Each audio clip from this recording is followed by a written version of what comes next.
The Scott Verplank Foundation Invitational raises money for accomplished high school and college students who are living with type 1 diabetes.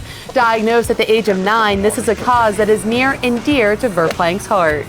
As a kid, it's hard to think of yourself as just a normal person, or just you're not, something wrong with you really bad, or, and you're irregular. So my whole goal is just show kids that you can still do whatever you want, and the parents and the grandparents, because like my parents and grandparents, everybody's going to panic when your child is diagnosed with diabetes. So the thing that I think I can do best is show them that you can still live your life. When you were diagnosed at the age of 9, you were just testing it. Does this work? Does this not work? Does this work? Okay, let's not do that again.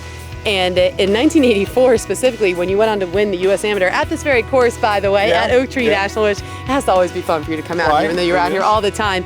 Those first 18 holes during the 36-hole championship, your old coach, Mike Holder, was telling me that your entire focus was just putting one foot in front of the other because your levels were that far off that you were feeling awful.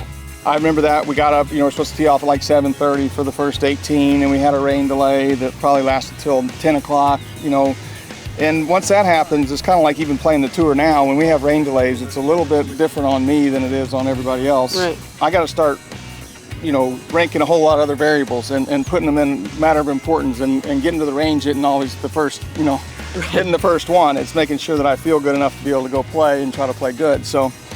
That U.S. Amateur, I did. I do remember that. It was rain, so my whole schedule was messed up. That first 18 holes, I felt bad. And I just remember I probably was just trying to get one foot in front of the other, and I probably wasn't as bad off as Coach Holder thought I was. But it's just something that you deal with, and thank God that it's easier to handle now because of all the advancements.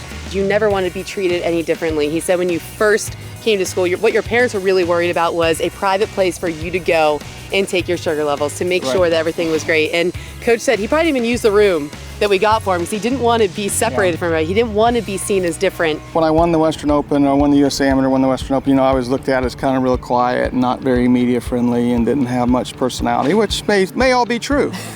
But mainly it was because I just didn't want to talk about being diabetic, and I didn't want to people think I was some sort of freak, or it was different. I just wanted to be a normal kid and play as good a golf as I could. So I was, just the immaturity of the situation, I wasn't ready to be a spokesperson. Well, obviously through the years now, I've finally grown up. I finally grew up, and here I am later. But that was what kind of caused me to be so introverted, and I didn't want to make this big story about me and my health. Right.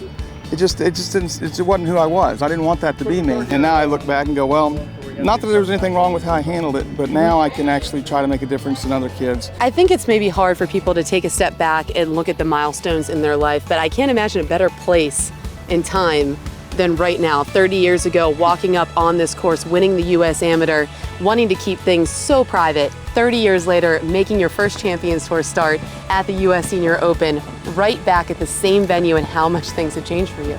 Everything has changed, but it's very ironic, and I'm very honored that we're playing here, and not that it's any special anniversary to anybody, but it's kind of cool to me that I'm actually going to get to start my 50 and over career here at a place I'm familiar with. I don't know that it's going to help me much. If I play good, it'll help me. If I don't, these guys can still really play. But it's cool. I want everybody to enjoy their time here at Oak Tree. It's such a great place.